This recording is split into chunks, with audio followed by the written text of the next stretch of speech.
Buenos días. Para quienes no me conocen, mi nombre es Jonathan Agudelo, el Jonathan que tanto Jonathan ha estado mencionando. Tengo el privilegio de entrenarme en este lugar como aprendiz ministerial y como seminarista, y me da una alegría ver muchas caras nuevas y también a las caras viejas, no, a las más conocidas. Hoy tengo el gran privilegio de compartir la palabra del Señor, y cierto que está haciendo mucho calor. Cada domingo hace mucho calor y lamentamos ese calor que sentimos acá, pero el calor que vamos a sentir si no nos arrepentimos va a ser bravo. Y pensé mucho en decir ese no tan chiste o no, porque a lo largo de los siglos el juicio final, el juicio que Dios tiene planeado y preparado, ha sido un tema que ha generado mucha controversia, que ha desafiado a la humanidad y que ha generado diferentes posturas y emociones al acercarse a él. Y en este lugar sé que también hay diferentes posturas, diferentes emociones y posiciones referente a este juicio final. Y para algunos de nosotros el juicio es un pilar fundamental en nuestra fe. Es súper importante y creemos firmemente en la justicia divina, en un Dios que establece y estableció normas y estándares morales y que en última instancia va a juzgar a cada uno de nosotros. Y este concepto a algunos nos brinda consuelo en tiempos de dificultad y nos invita a vivir de una manera justa y piadosa. Sin embargo, para otros la mención de este juicio final puede evocar sentimientos de temor o ansiedad. Y no sé si lograron ver en el estudio del texto en las comunidades misionales, algunos, ahí mismo escuchábamos estas palabras en Sofonías, les generaba temor. Pero algunos no toman ni temor ni alegría, sino un escepticismo hacia la idea del juicio, y consideran que el juicio es una reliquia del pasado o es una construcción mitológica para controlar la conducta del ser humano. Pero para otros el juicio genera confianza, misericordia y alegría en el perdón divino. Yo no sé cuál es tu postura referente a este tema, pero como iglesia Redil Belén creemos que el juicio vendrá y que es palabra de Dios real. Y quiero remitirme a la Confesión Bautista de 1689 en el capítulo 32. Puse aquí los 3 punticos referente a qué nos dice esta confesión referente al juicio final. Primer punto del capítulo 32 del juicio final. Dios ha establecido un día en el cual juzgará al mundo con justicia por Jesucristo, a quien todo poder y juicio ha sido dado por el Padre. En aquel día no solo los ángeles apóstatas serán juzgados, sino que también todas las personas que han vivido sobre la tierra comparecerán delante del tribunal de Cristo para dar cuenta de sus pensamientos, palabras y acciones, y para recibir conforme a lo que hayan hecho mientras estaban en el cuerpo, sea bueno o malo. Segundo punto, el propósito de Dios al establecer este día de la manifestación de la gloria de su misericordia en la salvación eterna de los escogidos y de la justicia en la condenación eterna de los réprobos, que son malvados y desobedientes, pues entonces los justos entrarán a la vida eterna y recibirán la plenitud de gozo y gloria con recompensas eternas en la presencia del Señor. Pero los malvados, que no conocen a Dios ni obedecen al Evangelio de Jesucristo, serán arrojadas al tormento eterno, castigados con eterna perdición, lejos de la presencia del Señor y de la gloria de su poder. Y el último punto, y aquí me quiero enfocar, dice así: así como Cristo quiere que estemos totalmente persuadidos de que habrá un día de juicio, tanto para disuadir a todos los hombres de pecar como para ser de mayor consuelo de los piadosos en su adversidad, así también quiere que los hombres no sepan cuándo será ese día, para que se desprenden de toda seguridad carnal y estén siempre velando, porque no saben a qué hora vendrá el Señor, y estén siempre preparados para decir: ven, Señor Jesús, ven pronto. Amén. Y con la predicación de hoy no pretendo hacer una apología al juicio, sino que quiero enfocarme en esa última frase de la confesión, que podamos estar velando porque no sabemos cuándo volverá el Señor, y que podamos orar alegremente: ven, Señor Jesús, ven pronto. Y es por eso que he titulado esta predicación preparándonos para el juicio. Y como saben, vamos a estar estudiando Sofonías. Estamos en una serie de predicación de los profetas menores. No voy a estar hablando del Apocalipsis, me encantaría hacerlo, pero sí quiero animarte a que incluyas este libro de Apocalipsis a su estudio bíblico, a tu devocional, y que no te acerques a él con miedo ni con temor, sino con una alegría, con una esperanza, y que puedas decir: ven, Señor Jesús, ven pronto. Pero ¿qué tal si oramos primero? Porque le decía ahorita al pastor Jonathan, me preguntaba: ¿cómo estás? Estaba muy reflexivo porque en este momento a mí me corresponde fungir de profeta, en el sentido de anunciar la palabra de Dios acerca de un juicio, pero un juicio del cual yo también voy a ser partícipe. Por eso me vine de negro, porque allí estamos incluidos todos. Oremos. Ay, Padre, muchas gracias porque tú nos has hecho partícipes de tu gracia, de tu misericordia, de tu amor. Nos has permitido reunirnos para alabarte, adorarte, contemplarte, como decía la canción de ahora. Te pedimos, Señor Jesús, que esta palabra de Sofonías, que es fuerte, pero al mismo tiempo que muestra tu amor, podamos recibirla con motivo al arrepentimiento, a buscarte, pero sobre todo a descansar en la maravillosa obra de tu amado Hijo Jesús, aquel que entregaste por nosotros. Permíteme a mí, Señor, también identificarme con las palabras que voy a estar compartiendo hoy. Permíteme ser un instrumento tuyo y permítenos a nosotros escucharte con celo y con esperanza. En el nombre de Jesús. Amén. Como les decía ahorita, y si nos estás visitando hoy por primera vez, estamos estudiando los profetas menores, ¿cierto? Y tenemos el gran desafío de, en una predicación, tratar de explicar, exponer lo que nos dice todo un libro. Y hemos hablado con el pastor que de cada libro podríamos sacar una serie de predicaciones súper grande. Pero el Señor nos ha acompañado hasta hoy. Y siempre comenzamos estudiando a los profetas con un contexto, con las preguntas que hacemos en las comunidades misionales: quién escribió, a quién le escribió, y Sofonía no va a ser diferente. Entonces veamos cuál es el contexto del libro.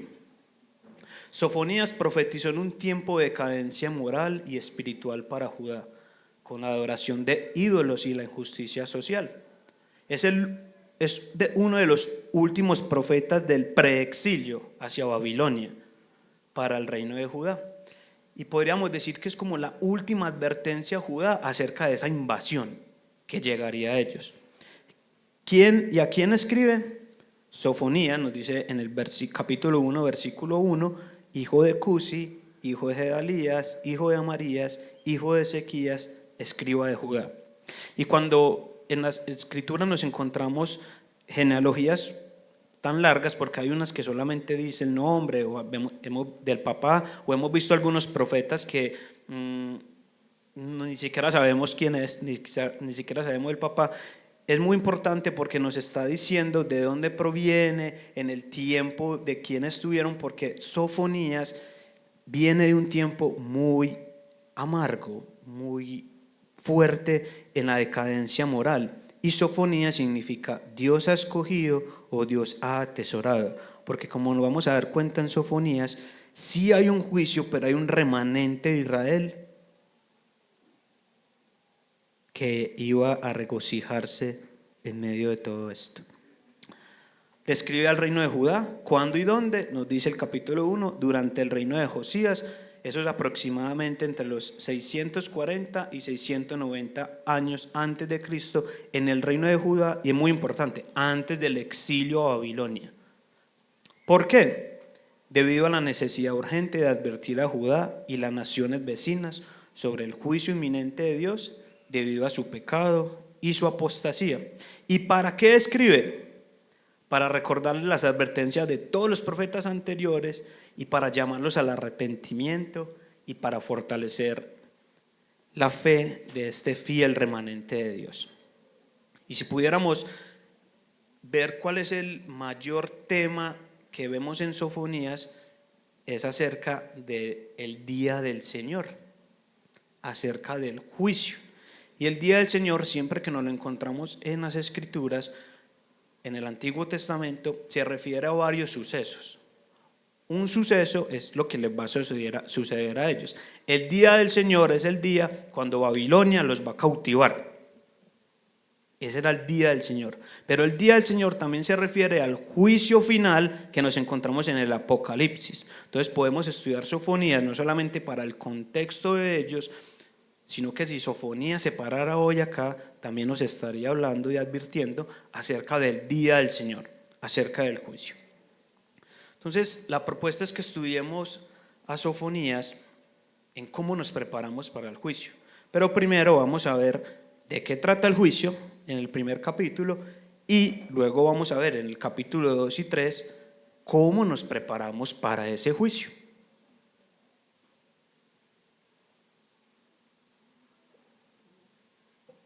Entonces vamos al primer capítulo de Sofonías. Allí en pantalla está la Biblia, pero yo quiero darles un ánimo a que traigamos nuestra Biblia física. Nuestra Biblia física, yo sé que está en el celular, gracias a Dios podemos tenerla en el celular, en diferentes versiones, aquí en la pantalla, pero hay algo muy bonito cuando cargas tu Biblia, puedes rayarla, puedes verla. En el celular solamente se puede ver el versículo que se va a leer, pero hay algo especial en la Biblia física, ¿cierto? Vamos entonces a Sofonías 1 y vamos a estar estudiando el capítulo 1. Yo voy a estar leyendo algunas porciones y yo voy a estar explicando acá esta primera parte de qué trata el juicio. Porque si nos vamos a preparar, tenemos que saber de qué trata el juicio. Sofonías, leamos primero el versículo 2 y 3. Habla el Señor. Eliminaré por completo todo de la superficie de la tierra, declara el Señor. Eliminaré hombres y animales, eliminaré las aves del cielo y los peces del mar, y haré tropezar a los impíos, exterminaré al hombre de la superficie de la tierra, declara el Señor. Y el tono de esta profecía es un tono de juicio. El pastor nos envió hace poco por el grupo de WhatsApp una aplicación de una Biblia dramatizada y me di a la tarea, aún con algunos de acá, escuchar el libro de Sofonías así en la Biblia dramatizada y da escalofríos. Esto es una interpretación que esos actores de voces le están dando, pero se acercan mucho a lo que el profeta quería decir. Y Sofonías no vacila con de una vez hablarnos acerca del juicio. Eliminaré por completo todo, hombres, animales terrestres, aves del cielo y peces del mar. Pareciera que Dios aquí se está proponiendo un acto de descreación. Y este juicio es mucho más fuerte que el juicio del diluvio, porque aún los peces perecerán. Toda la creación va a sufrir como resultado del pecado de la humanidad. Y nosotros podemos creer estas palabras porque son palabras de Dios. Pero no solamente porque Dios lo dice, sino que hemos visto en las Escrituras una y otra vez cómo Él confirma sus palabras y ha actuado. Hay un juicio universal, pero en los versículos 4 al 6, Sofonías particulariza el juicio al pueblo de Judá y Jerusalén. Leamos esos versículos 4 al 6. Extenderé mi mano contra Judá y contra todos los habitantes de Jerusalén. Exterminaré de este lugar al remanente de Baal y los nombres de los ministros idólatras junto con sus sacerdotes. Exterminaré a los que se postran en las terrazas ante el ejército del cielo, a los que se postran y juran por el Señor y juran también por Milcom, a los que han dejado de seguir al Señor y a los que no han buscado al Señor ni le han consultado.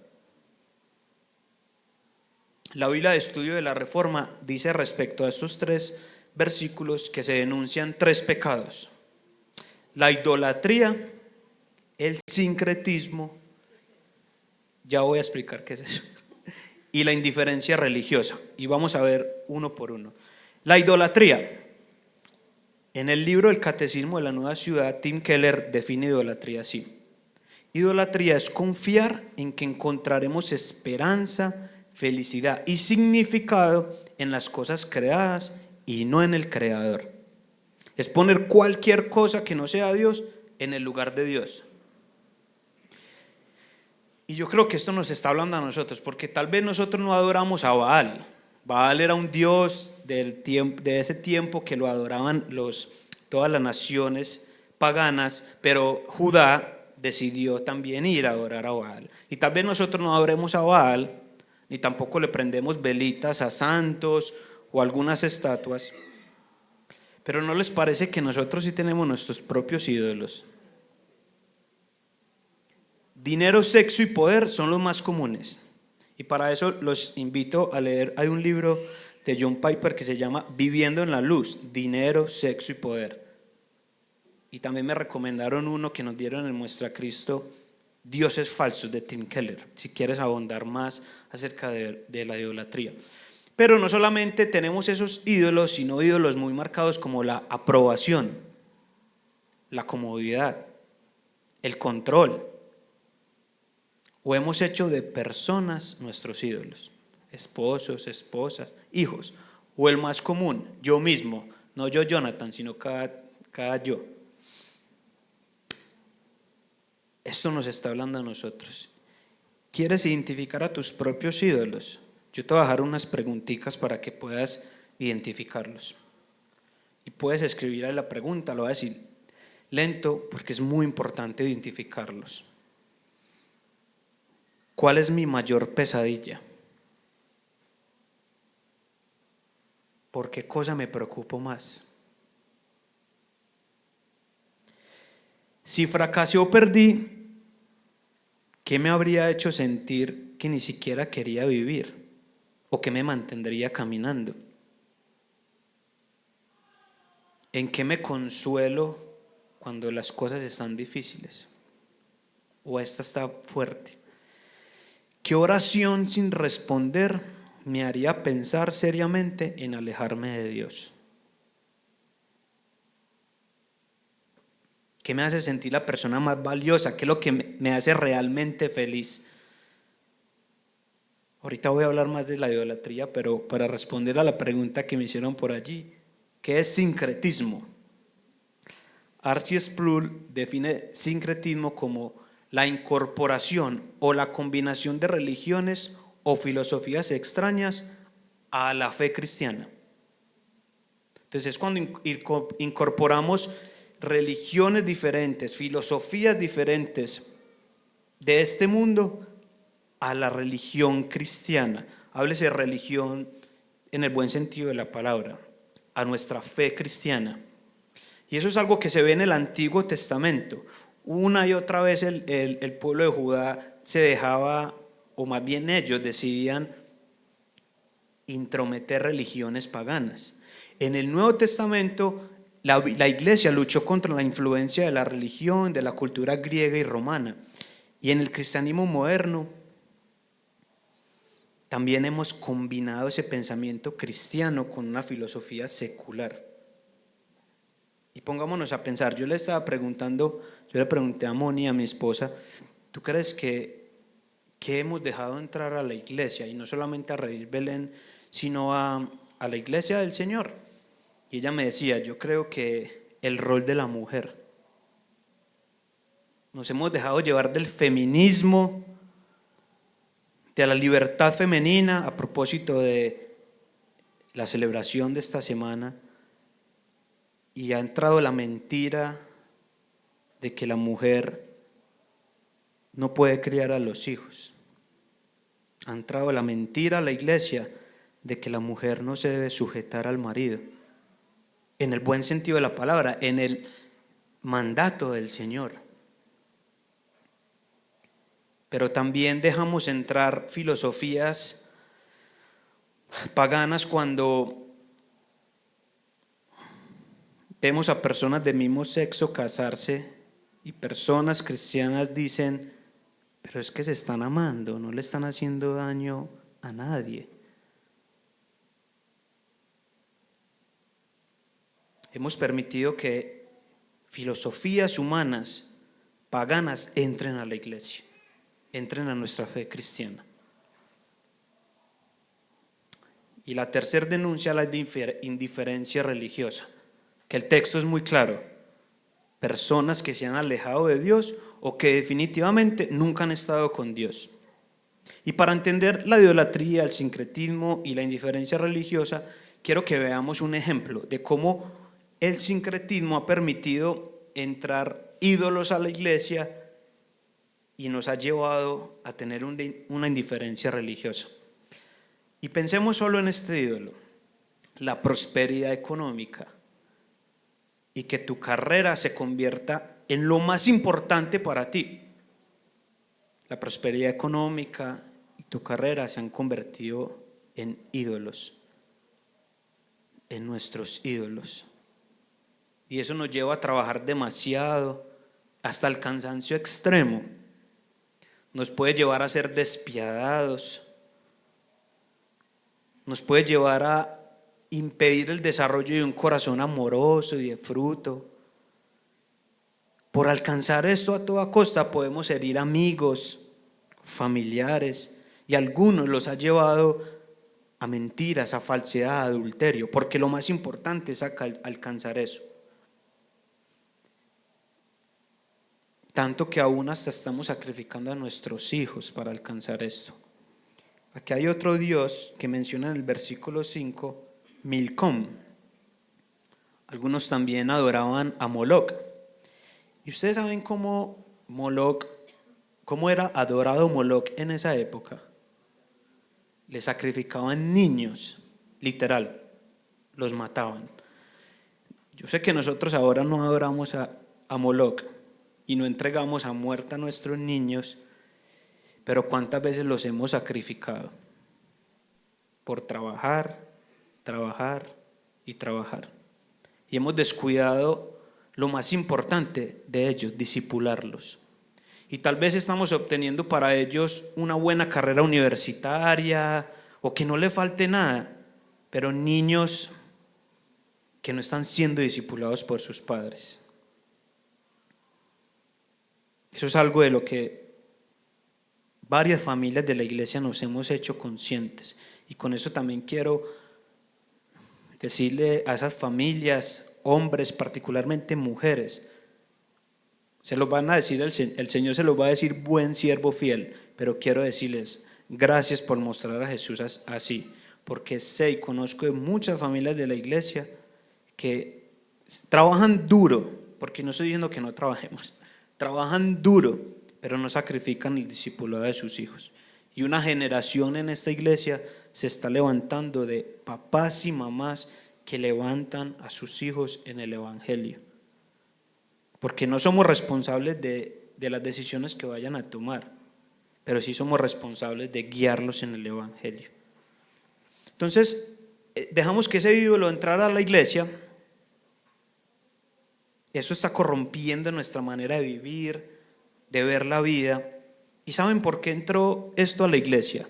Por el sincretismo, porque dejamos entrar filosofías humanistas a la iglesia. Ustedes no ven que Hoy, ya a los 30 años, todos se quieren jubilar, todos quieren ganar dinero y están yendo a toda costa por ganar, ganar y ganar y ganar. Y dedican su vida solamente a esto. Y en estos días me enteré de un amigo nuestro que estaba dedicado a eso, a ganar, a ganar, a ganar y a ganar dinero. Se comprometió con la novia, quebraron y la muchacha lo dejó porque no le servía quebrado. Y hemos dejado entrar eso a la iglesia. Y aún el trabajo nos lleva a la indiferencia religiosa. ¿Cuántos hemos dicho, estoy muy cansado por trabajar y por eso no hago el devocional? Por eso no voy a la iglesia el domingo. Por eso no voy a la comunidad misional. Si ven cómo el sincretismo deja entrar ídolos a nuestra vida que nos llevan aún a la indiferencia religiosa.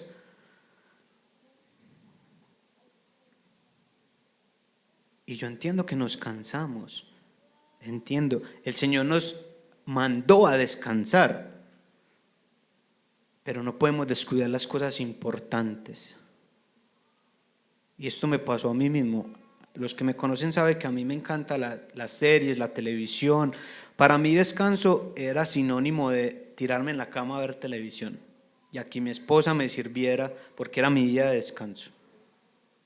Pero siempre que yo me veía cansado, me acostaba a ver televisión. Y mi descanso era la televisión. Hasta que un día me di cuenta por la obra del Espíritu Santo, mi descanso no es la televisión. Mi descanso es el Señor. Y por allá al principio de año hablamos de Juan 15, los que recuerdan. ¿Cómo van con ese propósito de año? De permanecer en el Señor. Porque eso es hermoso. No hay serie, película. Yo amo las películas, de verdad. Pero no hay nada que reemplace el pasar tiempo en su palabra y en la oración. Entonces el juicio para Judá, para nosotros, es por todas estas cosas: idolatría, sincretismo, alejarnos de Dios. C.S. Lewis, el que escribió las Crónicas de Narnia, dice esta frase: la historia humana es una larga y terrible historia del ser humano tratando de encontrar algo que no sea Dios que lo haga feliz. Qué triste, pero es nuestra realidad. Sigamos leyendo Sofonías, versículos 7 al 13 del primer capítulo. Calla delante del Señor Dios, porque el día del Señor está cerca, porque el Señor ha preparado un sacrificio, ha consagrado a sus invitados. Sucederá que en el día del sacrificio del Señor castigaré a los príncipes, a los hijos del rey y a todos los que visten ropa extranjera. Aquel día castigaré a todos los que saltan sobre el umbral, a los que llenan la casa de su Señor. En aquel día, declara el Señor, habrá gritos de auxilio desde la puerta del pescado y gemidos desde el segundo distrito, y gran estruendo desde las colinas. Giman habitantes del mortero, porque será silenciado todo el pueblo de Canaán, exterminados todos los que pesan plata. Y sucederá en aquel tiempo que yo escudriñaré a Jerusalén con lámparas y castigaré a los hombres que reposan como el vino en su sedimiento, que dicen en su corazón, ni bien ni mal hará el Señor. Sus riquezas se convertirán en despojos y sus casas en desolación. Y edificarán casas, pero no las habitarán. Plantarán viñas, pero no beberán su vino. Iglesia, el juicio que viene es para todos los seres humanos y no escatima estrato social o posesión en la sociedad.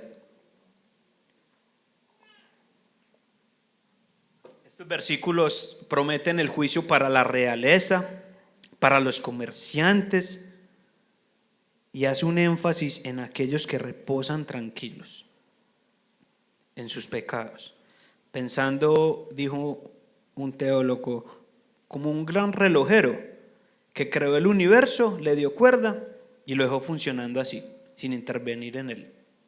Algunos vivimos vidas así o estamos viviendo vidas así.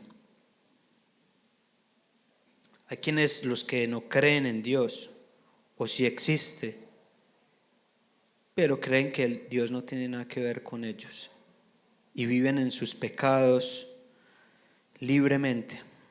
Escuchando en estos días a este predicador Paul Washer, los animo que escuchemos prédicas de él. Nos hacen falta esos revolcones que él da.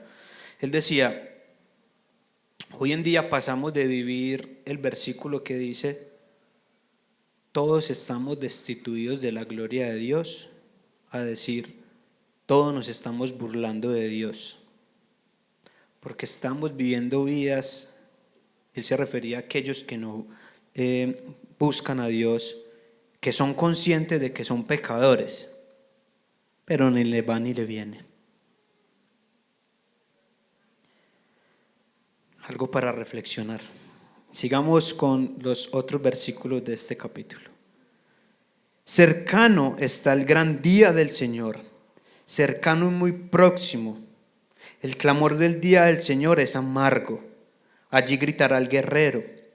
Día de ira aquel día, día de congoja y de angustia, día de destrucción y de desolación, día de tinieblas y densas sombras, día nublado y de densa oscuridad, día de trompeta y grito de guerra contra las ciudades fortificadas y contra los torreones de las esquinas. Traerá angustia sobre los hombres y andarán como ciegos porque han pecado contra el Señor. Su sangre será derramada como el polvo y su carne como estiércol. Ni su plata ni su oro podrán librarlos. En el día de la ira del Señor, cuando por el fuego de su celo toda la tierra sea consumada, porque Él hará una destrucción total y terrible de todos los habitantes de la tierra. Sofonías concluye este capítulo volviendo a recordar ese día terrible para aquellos que no viven como el Señor manda. Cercana hasta la destrucción para aquellos. Y yo quiero que nos sumerjamos ahora en cómo nos preparamos para el juicio, porque es que Sofonías dice, ni el oro ni la plata los va a librar de ese día. Entonces, ¿cómo nos preparamos? Vamos a ver entonces estos 3 punticos y los vamos a ver alrededor de los otros capítulos.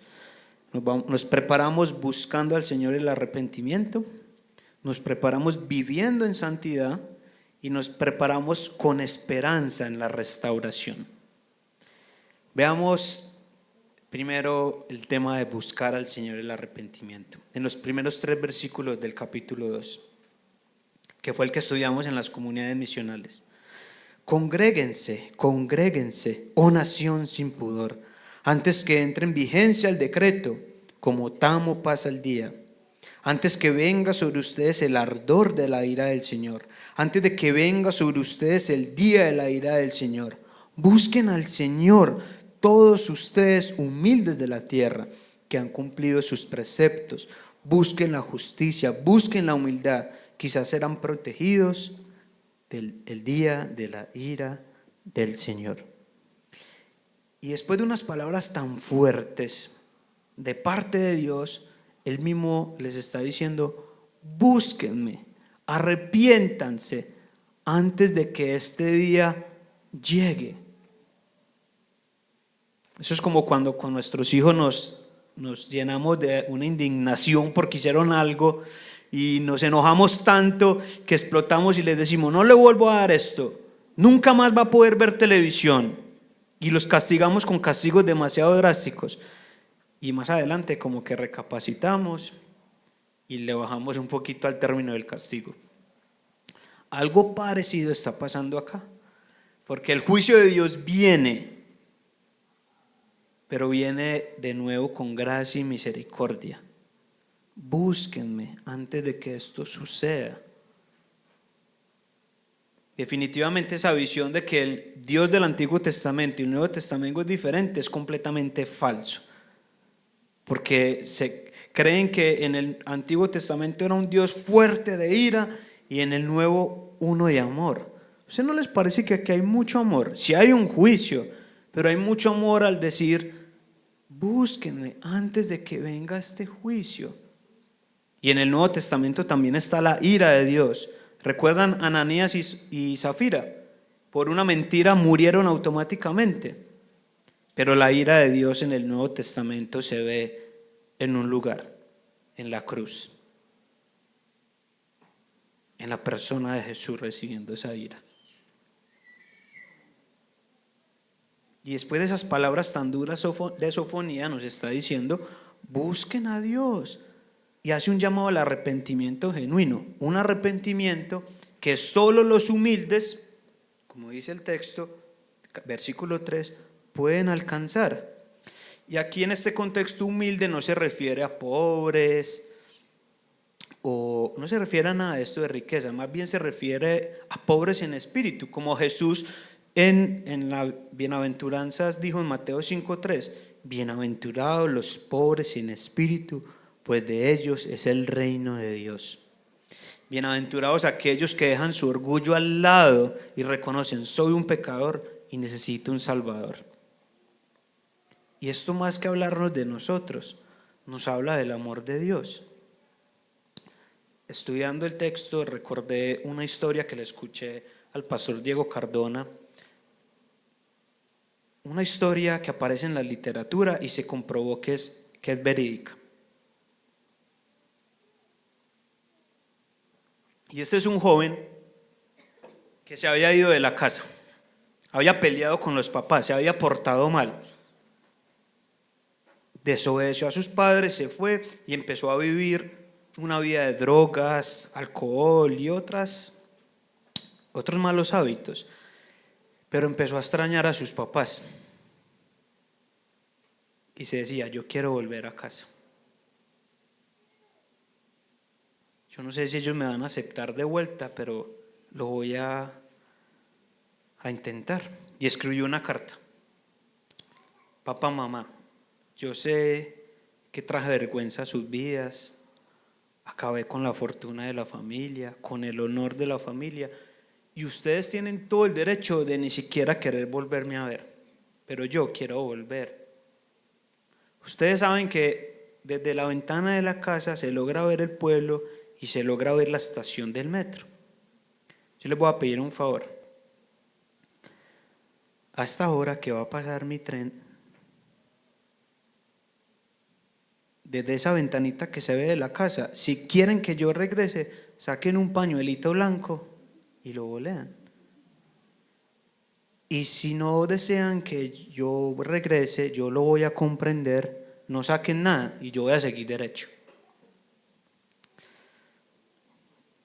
Y cuando el muchacho se acercó, no vio un pañuelito, vio sábanas blancas que tapaban toda la casa, que se movían en el viento, diciéndole, eres bienvenido de nuevo a casa. Y esta es una historia de perdón, ¿cierto? Pero también me hace pensar mucho en Dios, como Él está a la espera diciéndonos, vuelve, búscame, vuelve a orar, vuelve a madrugar para hacer tu devocional, vuelve, vuelve, vuelve. Las palabras de un Dios de amor diciendo, vuelve. Pero aquí nos encontramos con un problema. Ustedes notan esa palabra, quizá. Quizás serán protegidos el día de la ira del Señor.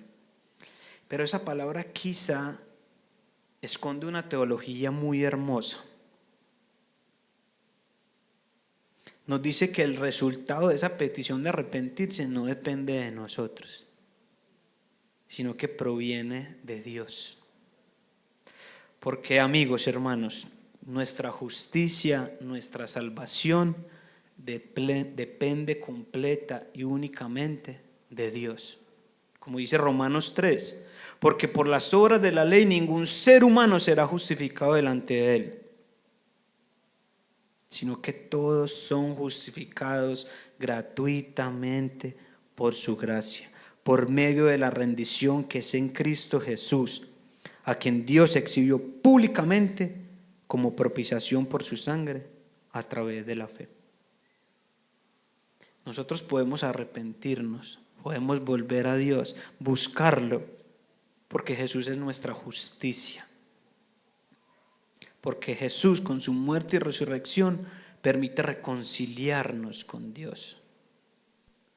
Por eso la invitación es: nos preparamos para el juicio buscando a Dios, buscándolo en el arrepentimiento, porque sí vendrá un juicio, pero para aquellos que somos de Dios, la ira de Dios ya fue aplacada en la cruz. Y eso también nos invita a pensar cómo nosotros respondemos a aquellos que nos tratan mal, aquellos que nos atacan, que nos ofenden. Dios nos trata con amor y gracia. Ahora nosotros podemos tratar con amor y gracia a quien nos ofende. Como decía un comentarista, esto no es una licencia para pecar. No podemos ver el perdón de Dios como una gracia barata para pecar deliberadamente. No. Y esto es lo que nos lleva a la segunda manera de cómo nos preparamos: viviendo en santidad. Y vamos a verlo en Sofonías 3, del 1 al 13.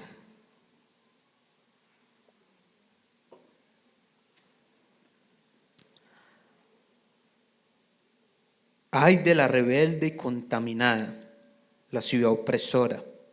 No escuchó la voz ni aceptó la corrección. No confió en el Señor ni se acercó a su Dios. Sus príncipes en medio de ella son leones rugientes, sus jueces lobos al anochecer. No dejan nada para la mañana. Sus profetas son temerarios, hombres desleales. Sus sacerdotes han profanado el santuario, han violado la ley. El Señor es justo en medio de ella, no cometerá injusticia. Cada mañana saca a la luz su juicio, nunca falta, pero el injusto no conoce la vergüenza.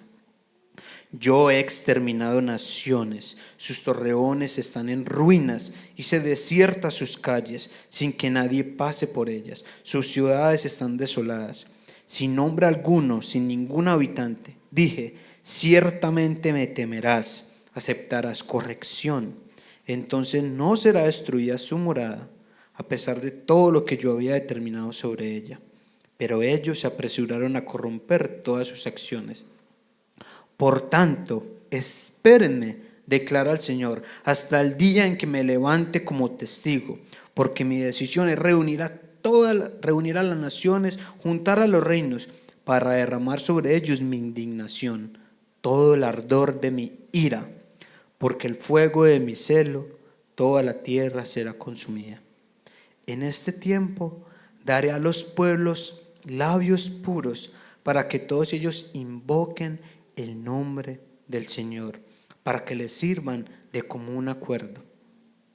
Desde más allá de los ríos de Etiopía, mis adoradores, mis dispersos traerán mi ofrenda. Aquel día no te avergonzarás de ninguna de tus acciones con que te rebelaste contra mí, porque entonces yo quitaré de en medio de ti a los que se regocijan en tu orgullo, y nunca más te envanecerás en mi santo monte, y dejaré en medio de ti un pueblo humilde y pobre que se refugiará en el nombre del Señor. El remanente de Israel no hará injusticia, no dirá mentira, ni se hallará en su boca lengua engañosa, porque ellos se alimentarán y reposarán sin que nadie los atemorice. Es un llamado a la santidad. Nosotros que estamos muy familiarizados con la perspectiva del Nuevo Testamento, acerca del amor de Dios que nos mostró en Jesús, es muy fácil olvidar ese carácter santo de Dios, ¿cierto?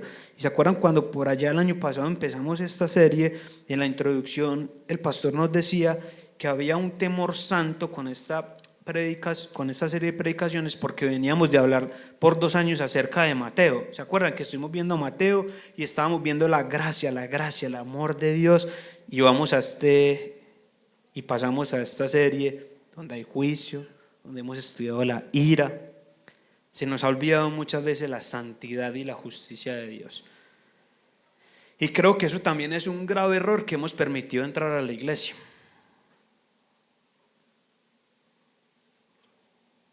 Porque estamos llenos. Yo mismo fui una persona que no reflejaba con mi vida el maravilloso llamado que Él nos ha hecho.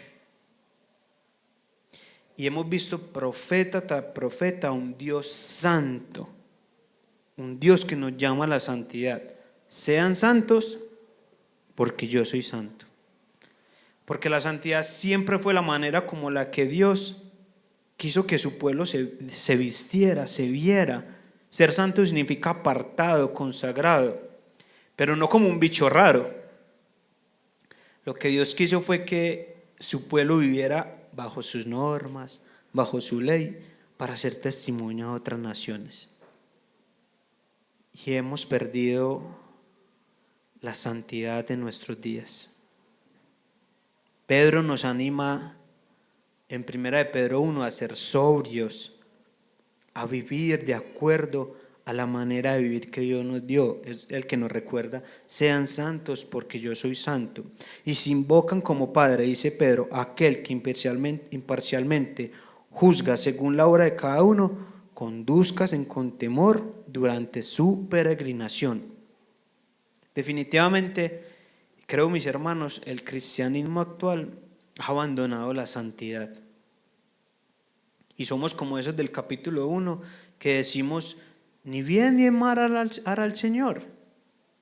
Y estamos tan seguros en nuestra posición en Jesús que estamos viviendo una vida deliberada, libertina, aún viniendo a la iglesia y aún haciéndonos llamar cristianos.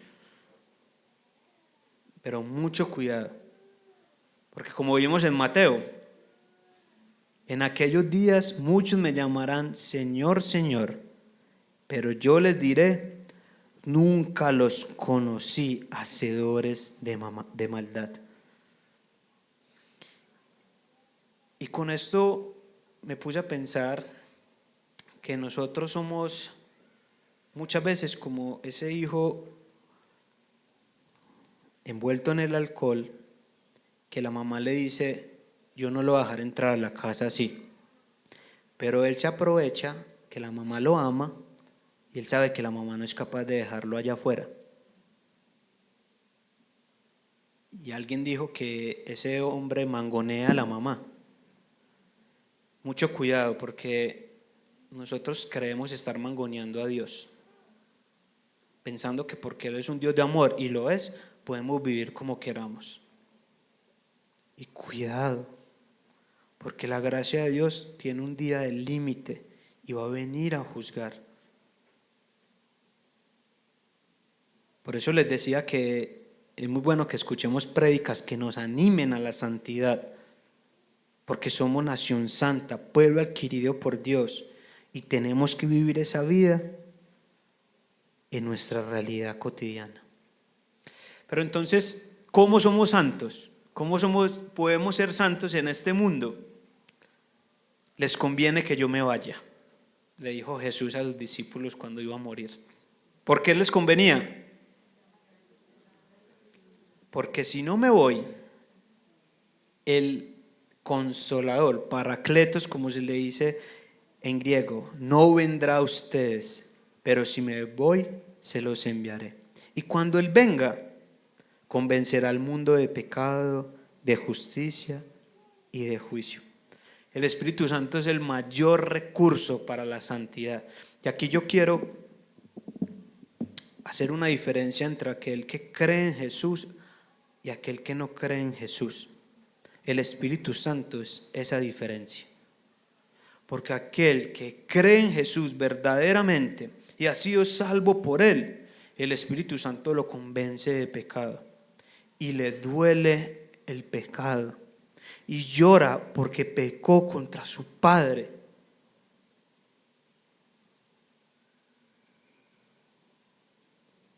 Y es bueno que te examines.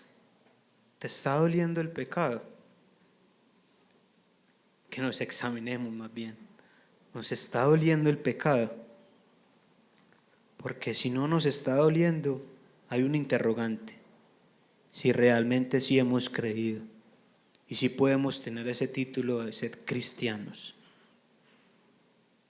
Pero gracias a Dios por el Espíritu Santo que nos convence, porque el creyente tiene esa pelea con el pecado y gracias a Dios muchas veces gana, pero muchas veces es derrotado. Pero tenemos al Espíritu Santo que nos recuerda: arrepiéntate, vuelve, levántate, porque estoy en ti. Como decía Pablo en Romanos 7, y lo leo en la Nueva Traducción Viviente: realmente no me entiendo a mí mismo, porque quiero hacer lo que es correcto, pero no lo hago. En cambio, hago lo que odio. Pero si yo sé que lo que hago está mal, eso demuestra que estoy de acuerdo con que la ley es buena.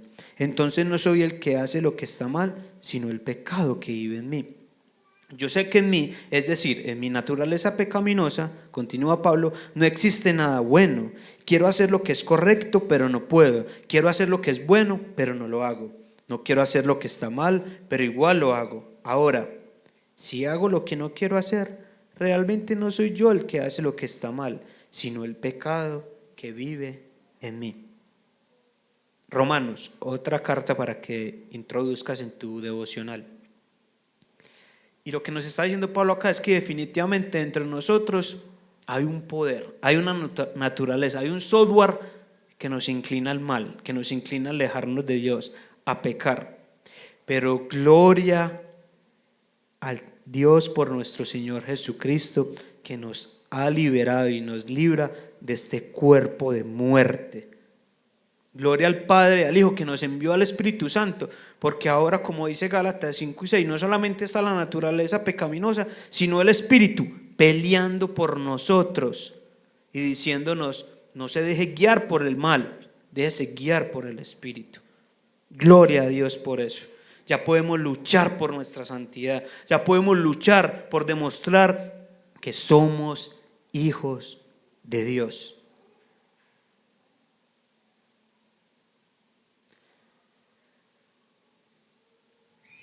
Busquemos la santidad, mis hermanos y amigos. Busquemos la santidad. Y la tercera manera como nos preparamos para el juicio es teniendo esperanza en la restauración. Leamos Sofonías 14 al 20. Y pareciera que es otro profeta, otro Dios el que escribe, pero es el mismo, que trae juicio, pero trae este amor que vamos a leer y este regocijo.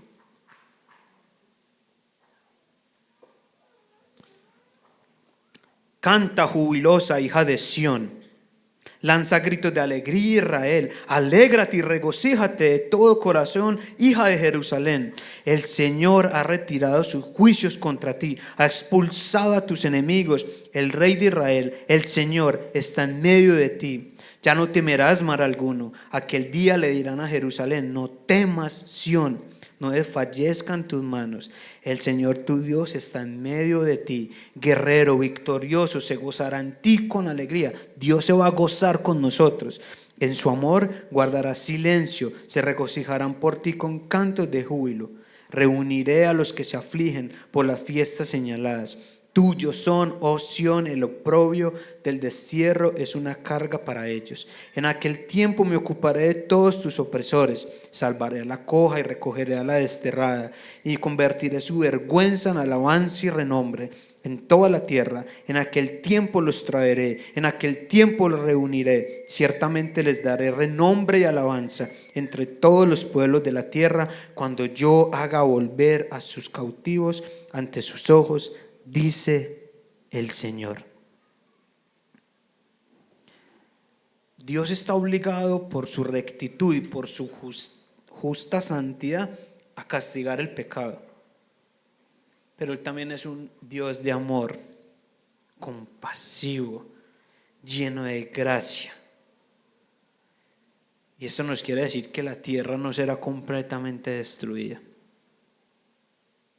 Que ese castigo va a servir como un purificador para todas las naciones, pero específicamente para su pueblo. Y esta gracia no merecida definitivamente nos tiene que llenar de regocijo, de alegría. Y si el día del Señor se refiere a estos dos momentos, cuando iban a ser exiliados a Babilonia, pero también al juicio final, la reconciliación también se refiere a varios momentos. Perdón, la restauración. Y son estos tres: el final del exilio, la venida del Mesías y creo que no lo puse allí, perdón. Así.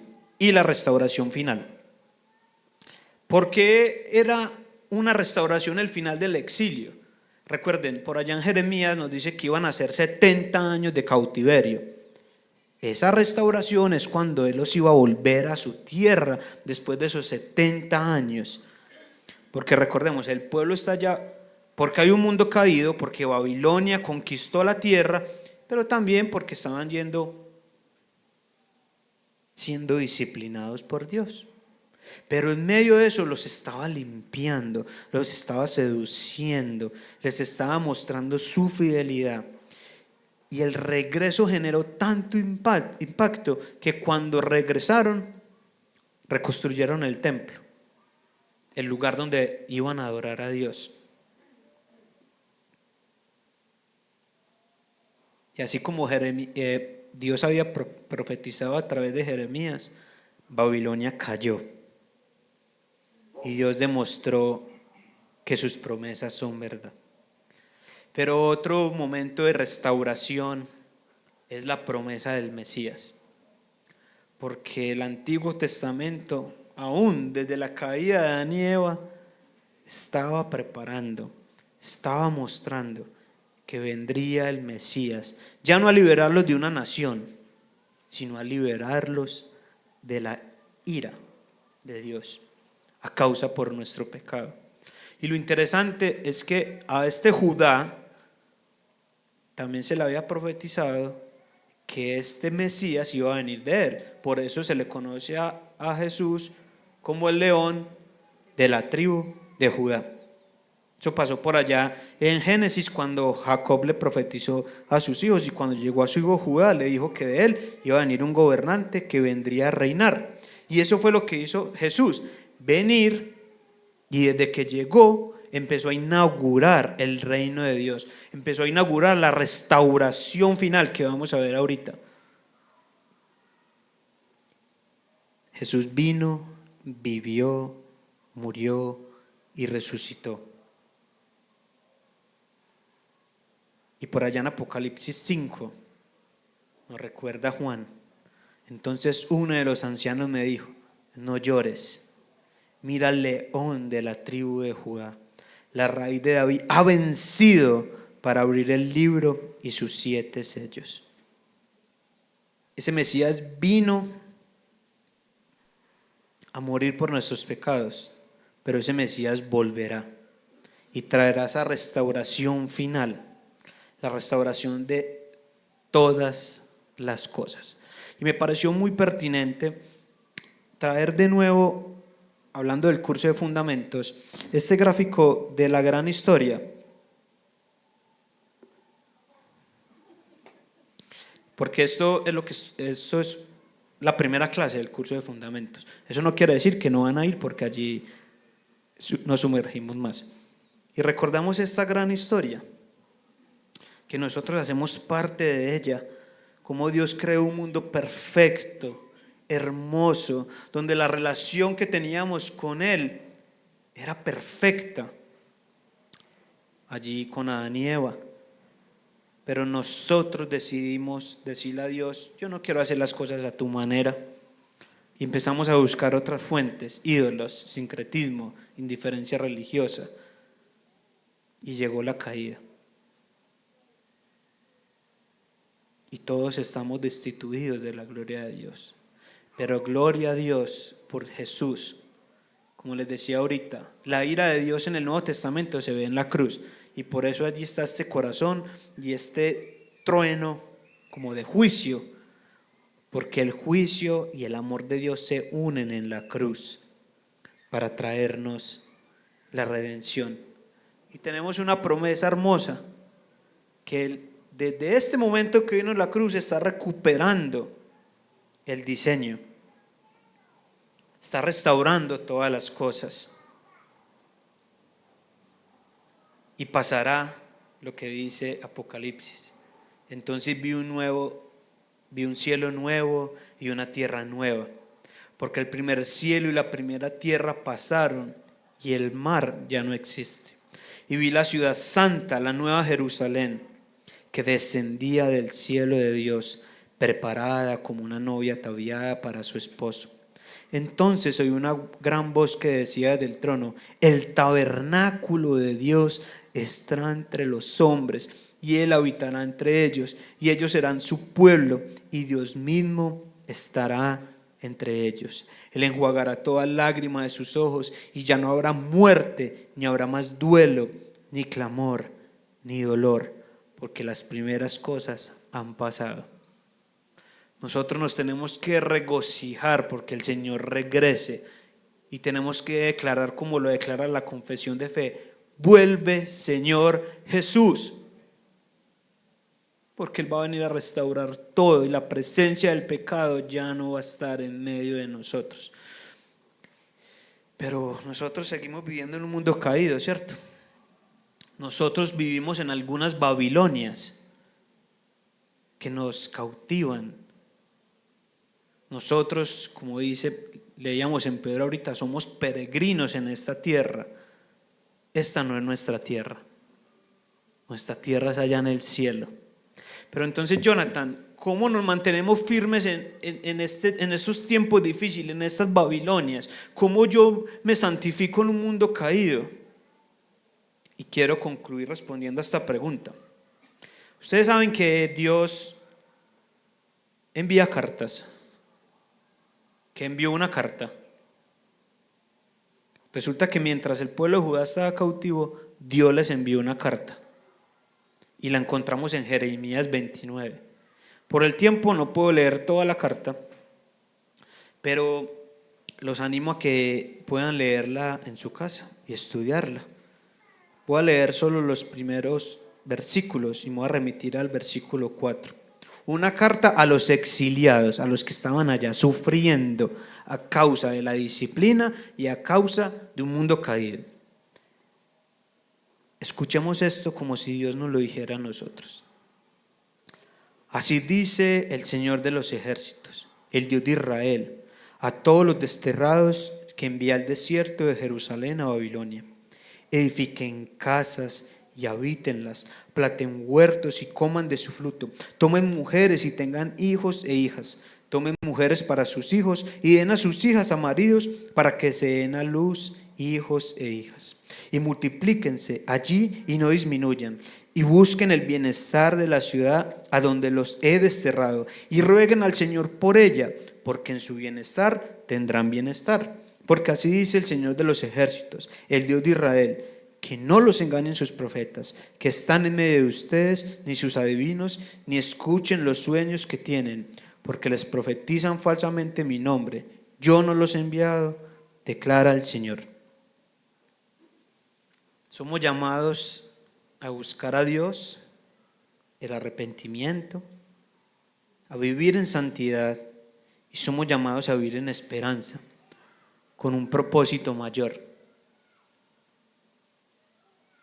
procurar el bienestar de nuestra Babilonia, del lugar difícil donde vivimos, de tu lugar de trabajo, de estudio, donde vives.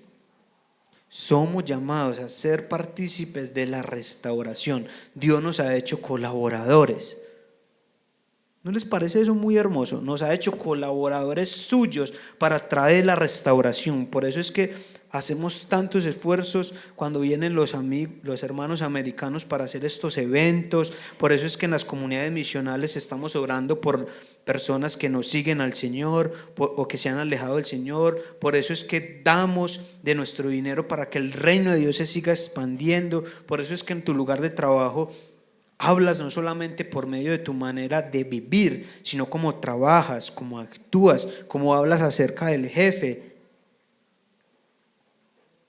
Somos llamados a ser colaboradores de Dios. en la restauración. Y para orar y cantar esta canción acerca de la fidelidad de Dios, quiero como orar con este poema, un poema que se llama Día de Ira, que fue escrito e inspirado por, pues no fue escrito por Sofonías, fue inspirado por este texto de Sofonías y ha sido hasta un himno para la iglesia en la historia.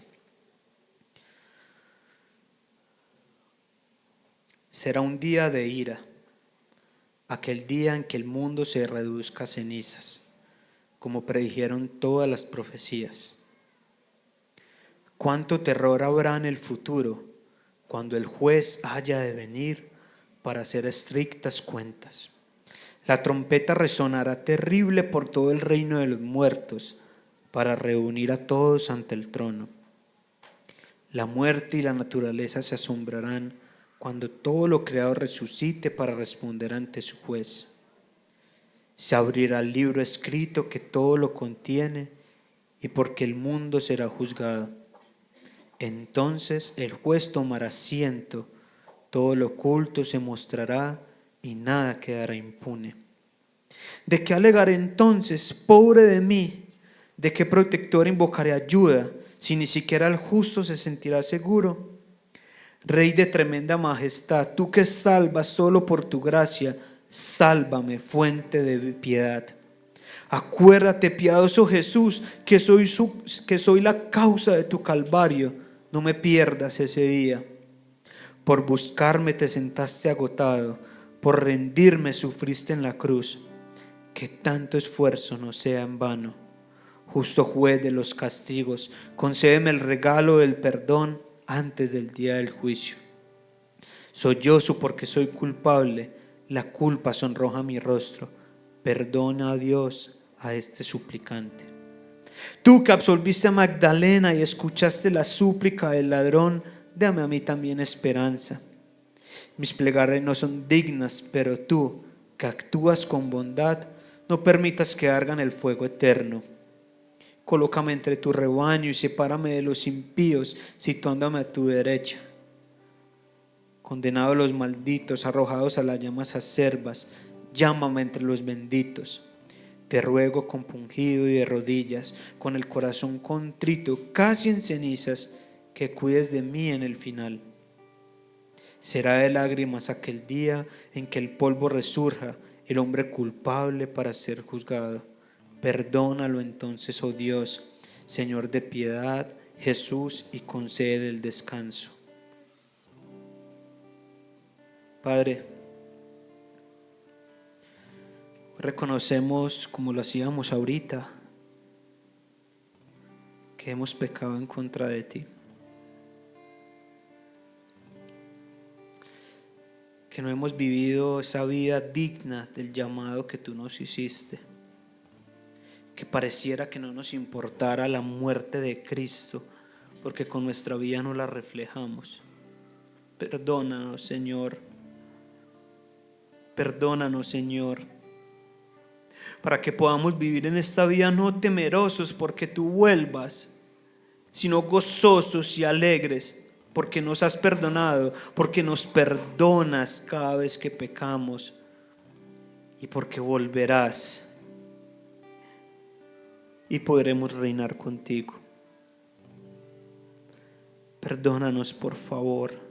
Gracias por tu inmensa fidelidad, que no has traído ese juicio ya, que estás esperando que podamos arrepentirnos, que nos haces estas advertencias para que podamos cambiar nuestra mentalidad, para que podamos volver a ti. Gracias por tu Espíritu Santo que nos habla.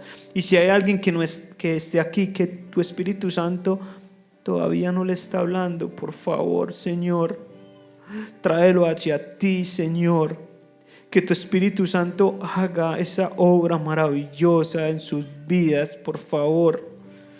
Y para aquellos que tenemos al Espíritu Santo, que tenemos esa certeza, no permitas que esa misma certeza nos haga vivir lejos de ti y de una manera indigna.